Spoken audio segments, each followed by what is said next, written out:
Hello everyone! Welcome back sa aking YouTube channel.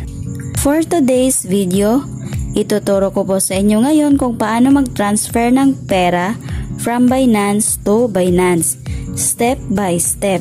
Kung ikaw ay interesado sa video ito, panoorin mo ito hanggang sa dulo. At guys, please subscribe sa aking YouTube channel and hit the bell button for more updates. Makikita nyo dito guys, merong dalawang Binance account.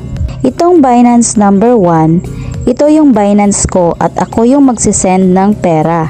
Ito namang Binance number 2, dito ko isesend yung pera. Step 1. Open natin ang Binance account ng number 2, yung sisendan ko ng pera. Itap mo itong wallet or portfolio. Itap din itong funding. Pagkatapos, itap naman itong deposit. Step 2. Itap itong USDT. Kung wala ito, itap ang search at isearch ang USDT. Step 3. Makikita natin dito na madaming pagpipili ang network. Merong Tron or TRC20, BNB Smart Chain or BIP20 at iba pa.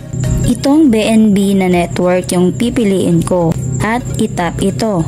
Makikita natin dito yung deposit address ni Binance account number 2. I-copy lang natin ito at isend kay Binance number 1. Pwedeng sa Telegram or Messenger mo isend ito sa kanya. Ang purpose nito guys, kailangan mong ibigay yung deposit address mo doon sa magsisend ng pera sa'yo para doon niya isend yung pera. So kapag na-send na ni Binance number 2 yung deposit address niya, punta naman tayo sa Binance account number 1. It means sa Binance account ko. Step 4. So makikita nyo dito meron akong balance na 34 USDT. Itong 34 USDT ang isend ko kay Binance number 2. Itap lang itong wallet or portfolio na nasa baba. Step 5, itap itong funding at itap din itong withdraw.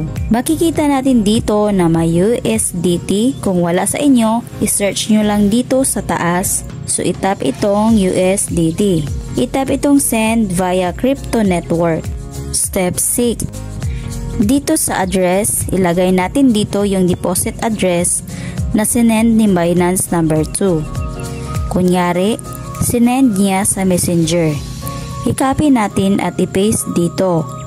Dito naman sa network, piliin nyo yung network na pinili ni Binance number 2. Yung pinili niya ay BNB Smart Chain. So, piliin natin ito.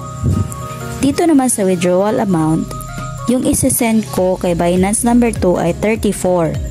Pagkatapos, pwede nang itap itong withdraw. I-confirm lang din natin ito guys. Hahanapan kayo ng passkey nyo. Sa akin, fingerprint lang. Makikita nyo guys na withdrawal processing na. Tingnan lang natin ang view history. So makikita natin dito yung resibo.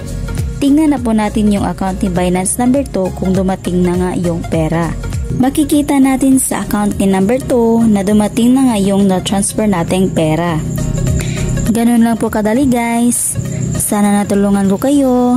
Thank you for watching. God bless you everyone.